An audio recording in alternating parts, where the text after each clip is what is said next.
Bonsoir messieurs, je suis Isabelle Gibalardi, la directrice du cinéma Le Grand Action. Et c'est pour moi un immense honneur de vous accueillir ce soir dans le cadre de la soirée organisée par Sébastien Mayol et son vieux complice Stanislas de Vion. Et moi, je vais dire 2 mots sur Jean Rochefort, ce qui est quand même un exercice super compliqué, parce qu'évidemment, tout le monde vous connaît, les gens, parce que vous êtes l'une des figures les plus populaires du cinéma français depuis les années 60. Ce qui est extraordinaire, c'est que vous êtes aussi bien à l'aise dans les registres comiques que dramatiques, et votre légendaire flegme britannique a su séduire Yves Robert, bien sûr, dont il est question ce soir, également Patrice Lecomte, avec qui vous avez beaucoup tourné, Bertrand Tavernier, Philippe de Broca, Louise Buñuel, Jacques Doré, plus récemment, et Guy Canet.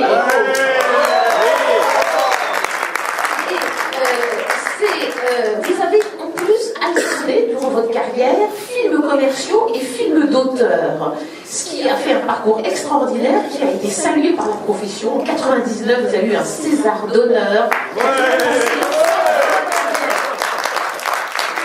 Alors, on va voir un film qui date de 1976, Un éléphant, ça trompe énormément, et quand vous tournez ce film, vous avez déjà à votre actif des grands classiques.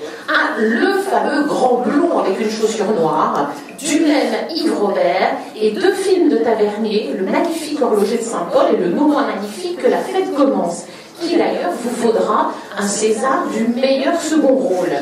Vous devenez super populaire avec Un éléphant trompe énormément, et sa suite, Nous irons tous au paradis. Et après, vous ferez une petite incursion dans le registre dramatique avec Le Grappe-tambour de Pierre Schoendorfer, qui vous vaudra un César du meilleur rôle masculin. Et ça, c'est une autre histoire. Quoi dire sur le tournage? Il était bien, il était enthousiaste, nous étions heureux. J'insiste avant que le film commence sur une... C'est pas pour ça que je suis là pour vous voir, je suis très heureux. Mais je voulais revoir le scénario. C'est-à-dire que c'est un scénario où nos scénaristes, Yves Robert et Tavernier, ont travaillé 6 à 8 mois, je crois, dessus. Et on nous a beaucoup félicité, nous les acteurs. Mais le scénario est tellement bien agencé, tellement parfait, qu'être bon dans ces circonstances est très facile pour des acteurs. Nous sommes toujours, comme on dit, dans le métier, en situation.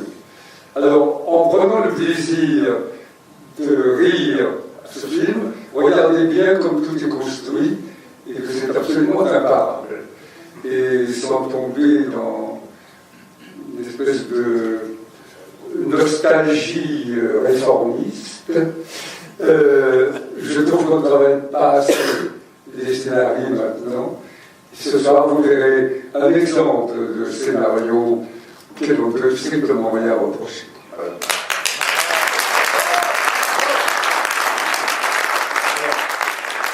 Moi, je n'ai pas fait grand-chose, j'étais assistant metteur en scène, je passais mon temps à me faire engueuler par... Ah oui, c'était beaucoup engueulé. Mais c'était justifié. Qui était un homme que j'aimais à la folie, beaucoup.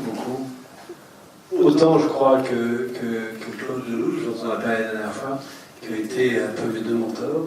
Et c'est vrai que, jeune assistant, j'avais tous ces grands acteurs autour de moi.